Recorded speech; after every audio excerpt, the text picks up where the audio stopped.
தேனீ பூச்சிகள் செய்யக்கூடிய முக்கியமான வேலைன்னு பார்த்தீங்கன்னா, உங்களுக்கு தெரியும்.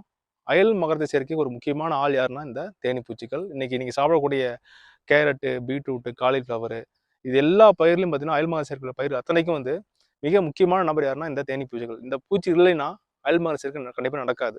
அப்போ வந்து இது மிக மிக முக்கியமானது. அது மட்டும் இல்லாம, இந்த தேனீ பூச்சிகள் செய்த அந்த அயல் மகரந்த சேர்க்கை செய்யப்பட்ட செடிகள்லேருந்து வரக்கூடிய பழங்களுடைய குவாலிட்டி பார்த்தீங்கன்னா, மிக மிக அற்புதமா இருக்கும். இதுல வந்து ஒரே எடுத்துக்காட்டு பார்த்தீங்கன்னா, ஒரு ஒரு ஆராய்ச்சி பண்ணோம். இந்த தேனீ பூச்சி 2 பெட்டி வச்ச 1 ஏக்கர் நிலத்துல பார்த்தீங்கன்னா, அதுலருந்து பெறப்பட்ட அந்த தர்பூசணி பழம் பார்த்தீங்கன்னா, சைஸ் பெரியதாகவும், மிகவும் அ சுவை மிகுந்ததாகவும், எந்தவித டிஃபார்மிட்டி எந்தவித நெளிவு சுளிவு இல்லாம மிக பிரமாதமா இருந்துச்சு.